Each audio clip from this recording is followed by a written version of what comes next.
Buat kamu angkatan 2025, wajib tahu semua jalur masuk kuliah untuk tahun 2025.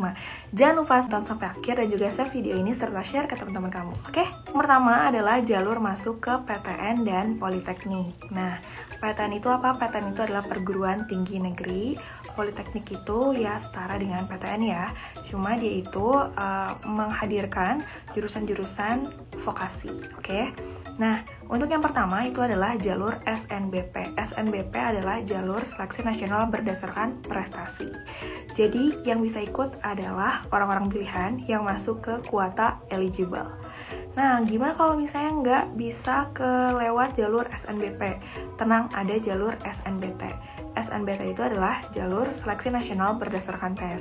Atau teman-teman mungkin taunya UTBK ya. Nah, itu tuh ada 7 subtes yang diujikan. Ini tuh tidak hanya diikuti oleh satu angkatan aja kayak SNBP, tapi bisa oleh maksimal 3 angkatan. Jadi di angkatan 2025, 2024, dan 2023. Tentunya persaingannya juga bakal semakin ketat. Yang ketiga adalah jalur mandiri. Jalur mandiri ini biasanya tidak semua PTN menyelenggarakan, jadi hanya PTN-PTN tertentu yang menyelenggarakan, khususnya adalah PTN-PTN BH ya, atau PTN berbadan hukum. Nanti itu ada seleksinya, biasanya ada yang seleksi pakai nilai raport, atau seleksi pakai ujian, atau kombinasi. Ada juga jalur IUP nih. IUP itu adalah International Undergraduate Program. Jadi adalah jalur-jalur khusus kelas internasional. Nanti kelasnya itu khusus berbahasa asing.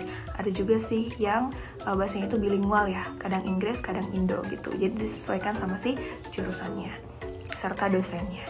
Terakhir adalah jalur khusus. Nah, jalur khusus ini biasanya itu lewat jalur seni atau jalur tahfiz atau jalur lainnya yang memang diperuntukkan oleh orang-orang yang spesial di bidang ini. Yang kedua adalah jalur masuk ke PTN Islam.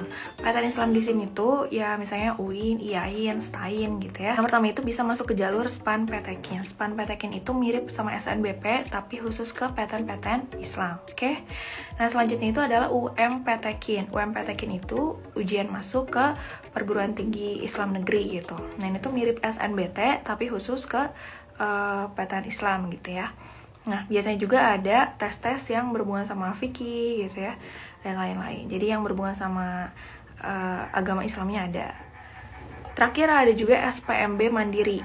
Nah, misalnya tuh kayak UIN Bandung. UIN Bandung itu selain masuk ke UMPTKIN, dia bisa lewat jalur UMPTKIN, dia juga menyelenggarakan SPMB Mandiri yang tersendiri. Yang ketiga adalah jalur masuk ke sekolah tinggi kedinasan. Nah, ini kemarin baru banget terlaksana ya. Jadi ada tes SKD. Nah, tes SKD itu adalah jalur setelah jalur administrasi itu bisa masuk ke sekolah tinggi kedinasan. Misalnya, teman-teman mungkin kenal Politeknik STAN ya, terus TIS, Poltekip, STMKG, dan lain-lain. Nah, nanti ini tuh digadang-gadang ketika lulusannya itu sudah lulus, itu akan menjadi PNS langsung gitu ya. Yang terakhir adalah jalur masuk ke PTS atau perguruan tinggi swasta.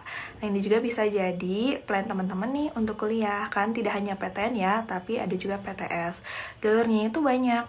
Misalnya pertama adalah PMDK, penelusuran minat dan kemampuan. Biasanya itu melalui jalur prestasinya gitu ya, jadi nggak usah ikut ujian. Ada juga lewat jalur USM atau ujian saringan masuk. Nah, terus juga ada yang bilang kayak, aduh PTS tuh mahal ya. Kalian tenang aja, cari aja ada nggak PTS yang membuka jalur KIPKA ya, itu juga banyak. Oke, nah itu dia guys, semua jalur yang udah aku jelaskan untuk bisa kamu persiapkan untuk jalur masuk kuliah di tahun 2025. Kira-kira kamu pengen masuk ke jalur apa? Boleh banget kirim di komen. Dan kalau misalnya kamu ada yang pengen dijelasin lagi, langsung aja komen.